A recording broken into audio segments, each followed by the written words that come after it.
Exclusivo Noticias Caracol. Hace más de 3 décadas, un juez, en nombre del Estado, llamó a juicio a la cúpula del M-19 por la toma del Palacio de Justicia. Hoy no viste de toga, dice que es un sobreviviente simbólico del Holocausto y revela por primera vez las razones de sus decisiones por la matanza de magistrados, uniformados, empleados y guerrilleros. Esto es exclusivo de Noticias Caracol. ¿Cuántos años tenía usted en esa No, época? pues era súper Porque joven. usted es joven, o sea, ¿cuántos años tiene ahorita? 57. Esa es la edad del que hace 31 años tomó la decisión de llamar a juicio a la cúpula del M-19 por la toma terrorista del Palacio de Justicia, ocurrida en 1985 en Bogotá. El paso de los años no es un impedimento para recordar detalle a detalle los motivos que lo llevaron a enfrentarse judicialmente a quienes provocaron uno de los hechos luctuosos que marcaron la historia del país. Entre quienes se encontraban, entre otros, que eran más de 40, Navarro Wolf, Vera Grave, Eber Bustamante, entre otras personas que hacían parte de esa cúpula militar. Gustavo Petro, que también era miembro de la cúpula militar a nivel directivo. Fueron llamados a juicio todos ellos por efectos de delitos políticos conexos con delitos comunes, pero también bajo la circunstancia que habían producido delitos atroces que no podían caber en el contexto del delito político por parte de ellos. En esa época, Uriel Amaya era el juez 30 de instrucción criminal y no le tembló la mano para anunciarle al país que los militares también tenían responsabilidad en estos hechos. Porque tanto la institucionalidad del Estado como el grupo irregular, en modo alguno, en una situación de conflicto armado, buscaron proteger, excluir del conflicto a los civiles indefensos.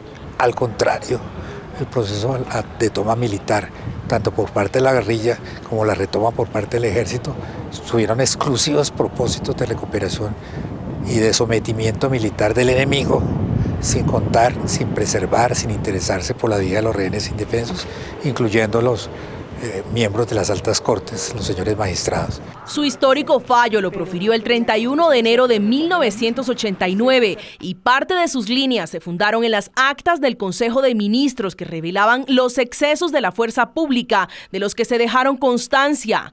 Esos documentos, ya revelados por Noticias Caracol, dan cuenta de instrucciones que no fueron acatadas.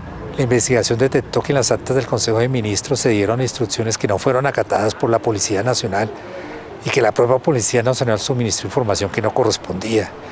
Se asumieron decisiones que eran más propias del Ejército y la Policía, que no contaron con la aprobación del gobierno, o en algunos casos el gobierno simplemente accedió a que esas decisiones, a avalar esas decisiones militares que fueron las que pusieron en riesgo.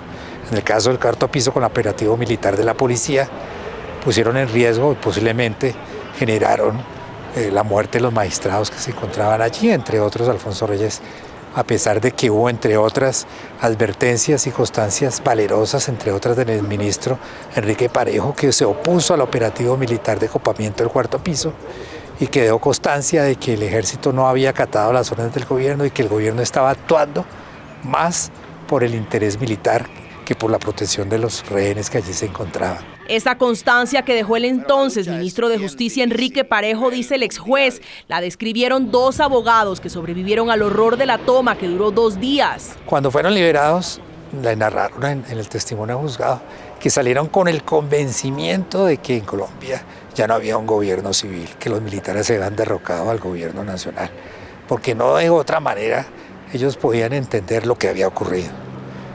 Un ataque militar que por encima de las instituciones, que por encima de la rama judicial, que por encima de los funcionarios que representaban la justicia en Colombia, que por encima de los civiles, personas indefensas que se encontraban allí, lo más importante era arrasar militarmente y destruir al enemigo a cualquier precio, como efectivamente ocurrió. Hoy no es juez, pero es la primera vez que habla de las pruebas que conoció cuando tenía solo 28 años y que motivaron reproches judiciales al gobierno del presidente Belisario Betancur, que según las actas ministeriales no mostraba culpa por la operación militar. Que el presidente de la República está totalmente sereno y seguro de que se hizo lo que se debía hacer, que ha llegado a pensar que se hizo aún más de lo que se debía hacer. El jefe de Estado expresa a sus ministros que se debe tener la conciencia tranquila como él la tiene. El derecho fue sometido, el Estado de Derecho fue sometido. El operativo militar estuvo por encima del derecho, por encima de las personas. y el gobierno actuó en esa línea. A Betancur también le reprochó la orden de limpiar el palacio y que surge de las propias actas del cónclave ministerial.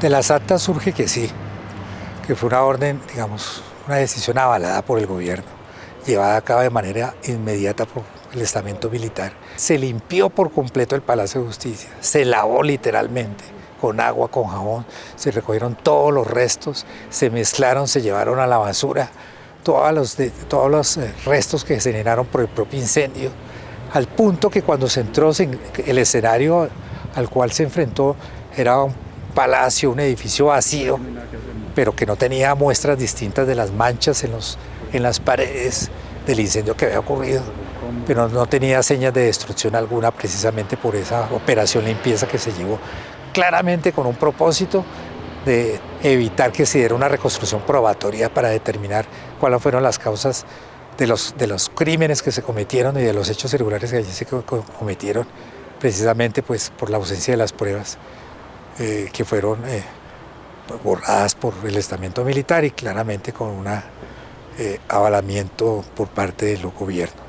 Del rosario de irregularidades que rodearon la operación de recuperación, Revela hizo parte un civil a quien dice le dieron armas y autoridad para entrar al edificio. Como es un caso de un señor Sarria que participó activamente como siendo un civil en el operativo y que después huyó del país, según hay informaciones, por efectos de amenazas que se dieron en contra de su vida, que fue un testigo excepcional de los hechos, que incluso liberó rehenes y que tuvo reconocimientos escritos por esos actos que se dieron en relación con ciertas personas. El exfuncionario habla de deudas históricas que el país se rehúsa a saldar.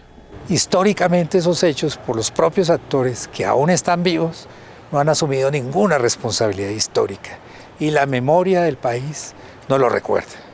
Hay una especie de Alzheimer histórico que nos impide ver ese pasado con ningún propósito distinto de reclamar responsabilidades y que esos hechos luctuosos como el Palacio de Justicia y todos los hechos que han marcado la simbología de la violencia contemporánea en nuestro país no se repitan y que el país asuma cauces distintos desde el punto de vista de la institucionalidad, desde el punto de vista político y por supuesto desde el punto de vista del tejido social.